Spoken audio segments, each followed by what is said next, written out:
Hey everybody, it's Tripl-L coming in on the main channel to do an anime episode review video. So the anime reviews with Trip channel is currently being taken down. It's got multiple copyright strikes. YouTube isn't helping. So most likely it looks like I might lose the channel because YouTube isn't forwarding my counterclaims to Sony. So that's unfortunate. I got dinged with 2 seconds of a song. It's been happening multiple times, so unfortunately that's where we're at there. So that's why we're here on this channel. We're going to be doing the anime review videos here. They're not going to be live reactions. They're just going to be me talking about the episode like regular style kind of thing. It'd be like the Hero Academia videos if you watch those. Anyway, we're talking about ReZero this one. This was an episode I was very excited for because everyone was telling me like, oh my god, this episode was crazy. Everyone was telling me like they don't get it, or like there was just so much going on. And like every time people come up and they tell me this, like even when they tell me on the live stream, and big heart to all the live stream guys, I always feel bad because I don't have the same level of excitement that all these people do. And it's unfortunate. It's just like I watch ReZero differently because for me, ReZero, we're doing all these events and Subaru is suffering. But, beyond a certain point, I don't really care too much about the suffering because at the end of the day, Subaru isn't going to really change all that much. He's going to change in how he interacts with people. And we see that in these episodes, right? Everyone's calling it out that Subaru isn't caring about the people as he's doing his repeats, which makes sense. Like if you were playing a video game and you're just save scumming to just get the best ending, that totally makes sense. Also, I got the birds in the background. So yeah, when you talk about that, it's like Subaru's manner is only going to really change in how he talks to people. But beyond that, there's not really going to be that much of a change. And Subaru's going to suffer in all different ways. But at the end of the day, like, well, personally, I don't really... Some of the suffering is really aggressive. Definitely creative ways of suffering. But at the end of the day, we know where the ending is going. We know that Subaru is going to find the right path after much suffering. And so when you have that kind of situation, it just makes it kind of hard to talk about it because I'm not going to talk about how aggressive the suffering is. He's going to get to the end. The only other thing that comes up in these things is also that we just get more pieces of the mystery that Subaru is trying to piece together. But the unfortunate thing with Subaru is that Subaru is not very good at getting the pieces of the mystery.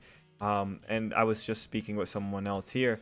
And when it comes down to Subaru, when you look at him as a character, Subaru just isn't good in new situations. Subaru has terrible crisis management. If Subaru was even a little bit better at crisis management, we would be getting more information at a faster rate. But the reason that the events in the anime and in the light novel are so prolonged is because Subaru is just abysmal at information gathering. Which, that in of itself comes from just his own character flaws. Like, it comes from some of, like, the good parts of Subaru, but also, like, some of the worst parts of Subaru that I think even the author can't really account for because I think these are the worst parts of the ReZero author. Just because of how, because of the way that he makes Subaru grow, or that they make Subaru grow, because I don't know who the author is. Because of the way they make Subaru grow, it just ends up creating very excruciating, very hair-pulling scenarios, unfortunately. So we're going to talk more about that because this episode actually has really great scenes that are worth talking about. Another thing going on with the episode as well is that this is a really, really rushed episode, like insanely rushed. There is a very different impression that you get from this episode compared to the actual original material. They are dropping full scenes in the episode. It's really aggressive. A lot of scenes that could use with some extra nuance are being dropped because we're heading very aggressively for the ending of, let me see, yeah, volume 12. If anyone's wondering, we're at volume 12. I'll leave a link below in Amazon if you want to go get the ebook or something. Amazon usually has cheap ebooks. You can help the channel that way too if you want to buy the ebook for some reason. I don't know why you would start buying it here. But point is, you have that situation. They want to get to the end of volume 12, and believe me, the final chapter of volume 12 is totally 100% should be animated, but they're dropping out a lot of nuance, which is unfortunate, and I have a few notes on that, so get ready for that. You'll also get some of that information as we get to the end of the chapter, or sorry, end of the episode. But going into this one, let's just do a quick recap of what exactly we got in the episode. So we had the episode Beatrice. We find out she's a contracted spirit to Echidna. And we find out that Beatrice had a blank book. This is one of the scenes that got reduced in the anime. We'll talk about that one. We go 0 to 100 pretty quick with Beatrice saying that she wants to die. We have Beatrice desires coming out saying that she wants to be put first, which is very critical as to why Subaru flounders here. Then we have Elsa, the gut person, coming in, and we have a very quick flashback that the anime also removed context from. So when Elsa was talking about how she got into Beatrice's room, Subaru flashes back to, like, this is why the doors were open when he came into the mansion the first run. So Elsa had gone in and she opened up all the doors so that she could get to Beatrice. So that makes sense. Then we have, then after that we meet the Mad Beast user, and it has a pretty dark line about Petra being eaten in one bite. We find out that Beatrice is super hardcore when she's beating up or using her magic everywhere. Beatrice gets cut down because of a moment of this indecision from Subaru, but also because just Elsa is like super powerful. Subaru gets teleported into a winter wonderland where he then meets a strange Emilia. We have another major skippage happening here because that was just ridiculous. And after this point, this is where it becomes very clear that things are being rushed, because you can feel it now because the transitions are so aggressive. After that, we have Emilia talking about how much she loves Subaru, and you know, at that point you can definitely say this is not Emilia. For me, I see that, and I'm seeing Satella with the way I see Satella influence. I don't know if that's Satella or like Mind Break Emilia, but that was definitely something going on there. We then have the declaration that Emilia isn't the one that's making it snow, and Subaru suspects Roswell.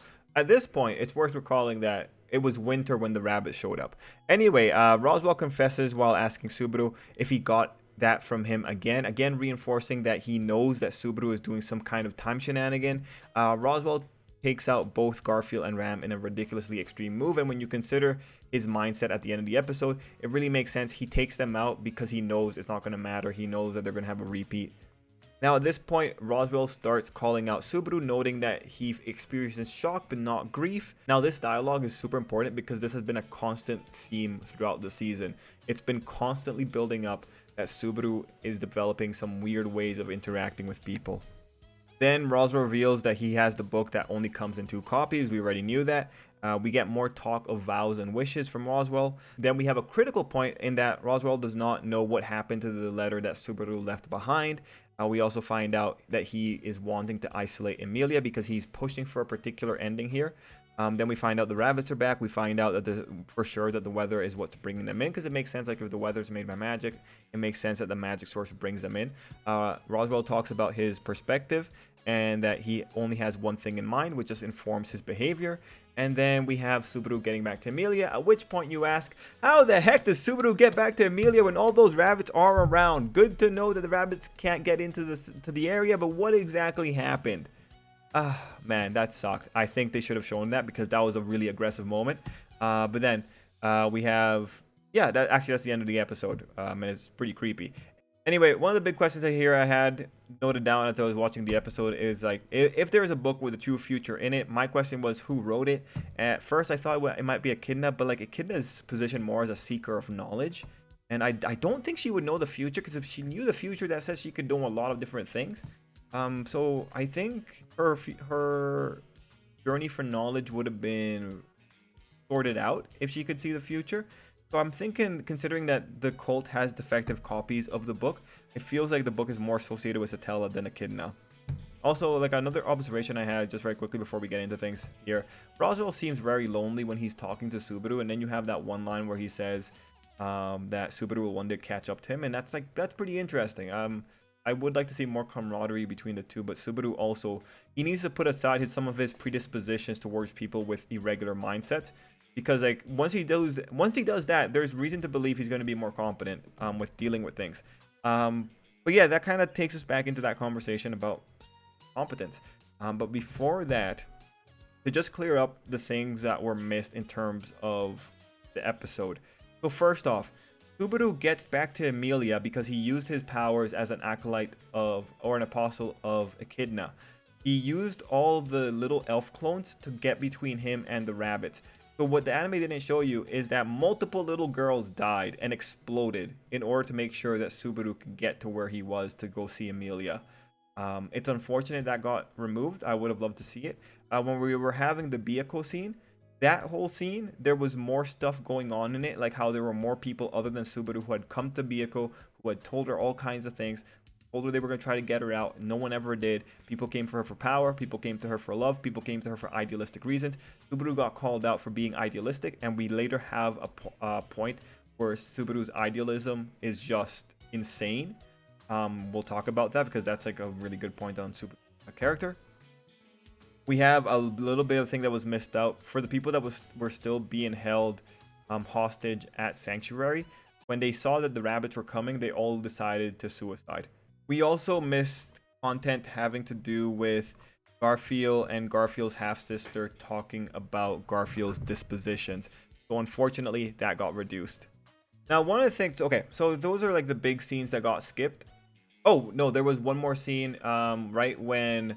So Subaru didn't teleport initially into where Emilia was. He teleported somewhere where he then talked to Garfield and the elf lady. Or, well, let's just say Garfield, because I don't remember now. He talked to Garfield, and at that stage, he thought it was... they thought it was Emilia that was causing the Winter Wonderland. Subaru only realizes it wasn't Emilia causing it after he goes to see her. So it's very interesting. Like, Subaru seems very sure. He seems very competent in the anime when he's saying that. But no, in the light novel, he had a whole moment where he was totally doubting Emilia. Him and Garfield were totally on the same page until Subaru went in and came back out. And then he had his whole freak out. So, you know, the anime is still moving things around here and there. Another thing, like Byakuya, the reason Subaru doesn't act better with Byakuya is just because he's taken by shock that the whole thing about wanting to be number one, he knows that's not the case. Byakuya knows that's not the case. So, you know, like, that's actually pretty that makes sense why Subaru, like, even in the anime, that makes sense why Subaru flounders a bit. But going into the point about Subaru floundering, right? You know, again, I feel this is being prolonged because Subaru is so ineffective as a character. Subaru only does well in situations that he's done before because he knows the right answers. But the thing is here, like, Subaru understands the theme of what a right answer should be. So he should be applying these things faster. But we keep having the same situation with Subaru where he gets emotionally overwhelmed as he's going through situations. Oh, also speaking of that, like the blank pages in that book that Byakuya has, those things have been blank for a very long time. Subaru in the novel called her out on it, telling her that, hey, all those moments that you had with me that you said were done by the book, that was a lie. So she's lying for a long time. But yeah, going back to Subaru, this is a consistent issue with him. And when we say that Subaru is bad at crisis management, the proof really comes in that one moment where he's fighting the Mabist user. Byakuya's about to neutralize her, and he's like, whoa, wait, don't do that. She's a child. And she's like, what? Are you crazy? She's an enemy. And then Subaru's like, and listen, Subaru coming up with that whole thing about, oh, but we could get information out of her. That seems like a really good idea. Except, see, people, if you're in that position, that kind of says you're in a position of power, which maybe Subaru thought that Byakuya was like super powerful. But the way it's framed, and the light novel makes this clear, Subaru went to that choice as a reason to justify his first insane urge. That being that he wants to spare her because she's a child. So when the girl tells him that, hey, no, actually, I'm not going to tell you guys anything, what does he do? He ultimately defers back to his first reasoning, being that, okay, it's kind of insane to kill a child. And here's like the really good part about Subaru's character, right? Subaru's character is innocent. But you know what Subaru's innocence is worth? It's worth people dying before he does. That's all that Subaru's innocence is going to afford him. It's going to allow him to see other people die, and then he gets to suffer through that, and then he ultimately dies. In any other scenario where Subaru doesn't have return by death, that's what Subaru's thing is worth. He's going to get people killed. This is why ultimately Subaru has terrible crisis management. And this is why ultimately this thing gets prolonged. Because if Subaru knew how to properly react in every situation without letting his idealism or his feelings sweep him up, he'd be able to get more clear answers out of everybody. If he was more in control when he was dealing with Byakuya, maybe we go into a different situation. But now we're in a situation where we have to wait till he comes back to this point again so he can do it properly. Similarly, you know, again, I think it's really insane to be surrounded by murderers To know that this person just ate your friend alive, a little girl, and to still want to give them mercy when you know that this particular run is already botched. Now, mind you, here's where that complication also comes in, because we have to take into account the wrinkle that occurs in Subaru's psyche. That being what Roswell points out. Subaru feels shock, so it hurts him when he finds out people die, but then he doesn't grieve over them, which is just saying that that's just because he's gamifying the life of these people, because he knows he can reset it. Like, Roswell calls them out really perfectly for it, and this is what makes the whole thing harder, because the author, in having Roswell call out Subaru, is aware of Subaru's flaws. So because you have that situation occurring, you ultimately end up in a situation where, you know, like, I want to say, Subaru, you're being very stupid thinking that you can afford mercy for this girl that is surrounded by hundreds of beasts, who has taken out someone who is relatively strong and ate, most likely Rem, and ate Petra.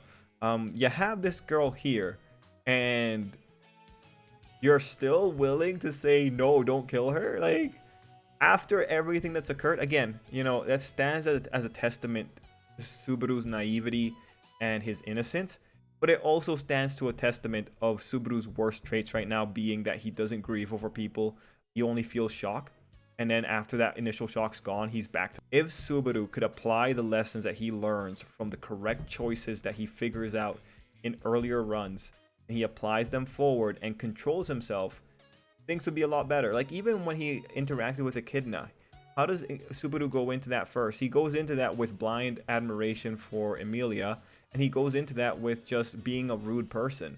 Like, he speaks to Echidna in really standoffish ways when he first interacts with her, and really just a person who's more willing to get all the information first instead of being moved or motivated by feelings once he goes off script would be a lot more worthwhile.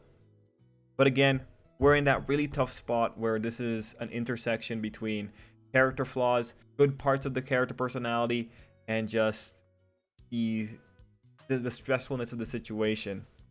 Now, right at this point, when we come out of this episode, one thing that's pretty clear to me is that Roswell is ultimately one of the best allies for Subaru here, because he knows about return by death. Or not return by death. He knows about some mechanism that is allowing for a situation where he knows there are multiple Roswells. Roswell's personality is the type of personality that it would be nice if Subaru had, because Roswell's making good choices and he's being upfront about it and not having to, you know, he's not a person that you're going to call out because he knows what he's doing, as opposed to Subaru, who's going to need to be called out more. But if Subaru could adapt some of Roswell's mindsets here, it gets kind of tricky again, because like, what the ultimate problem with Subaru is that he's still so innocent. Choosing not to kill that little girl is a very innocent choice, even though you know how much she's going to make you suffer. Very innocent choice, and it's really nice that you have that innocence here, but the ReZero world doesn't look kindly onto innocence. The big things here are the way that Subaru is being called out by the various characters, and the way in which Subaru is just making terrible choices. Again, the situation with Byakuya. Once Subaru knows how that conversation is going to go down, he's going to make a better choice. But the fact of the matter is that he needs to know the best choice to go forward. And that's just, when you compare him to any other person, you know, is that respectable? Is it respectable that you need to do a situation 5 times before you know the right choice, as compared to everyone else in the world who's going out there and trying to make the best choices and living with their choices? That's ultimately the thing that Subaru is going to get away from, is that he has limited choices that he needs to deal with. Like, one of his choices that kind of went badly for him is Rem being in a coma. But beyond that, Subaru doesn't really have to deal with the consequences of his choices as regular people have to. And I think that's ultimately what's deterring his growth. Because he doesn't have to deal with the consequences of his choices in the long term, he just isn't making enough fast movements to grow and become better at talking to people. Even now, when he's messing up with the emotional or with like a reaction people normally have, that ultimately stems from just he's not taking the long-term consequences of his choices into account, because there aren't any. So at that point, that's actually the best way of describing it. Subaru right now is a very short-sighted person, because he's only thinking about the immediate thing afterward. And even in this episode, you have a moment where he says like, yeah, I'm just going to talk to Roswell and that's going to be the last thing I accomplish in this world. And it's like, yeah, no, see, you go into that and you're not asking him long-term questions that could probably save you 3 different runs in the future. That's ultimately what we're at here. You're at a situation where this character is going to prolong us into this arc. There's a reason that this arc is the longest arc, I think. And it's just funny. But this episode is really good because it brings all those points to the forefront. When you have Byakuya destroying him for his idealism, she does it both in the beginning scene and she does it with their facing the mob issues. You have her doing it twice. You have Roswell calling him out again. This episode is one where it's bringing those issues to the forefront, and that is worthwhile. Guys, let me know what you thought of the episode down below. Let me know if there's any points that you did not fully understand, or if there's anything that you thought deserved more of a chat. The thing I was most interested in here was just Subaru's mindset in everything. Anyway, everyone, thank you so much for watching, and till next time, I hope you have an absolutely great day.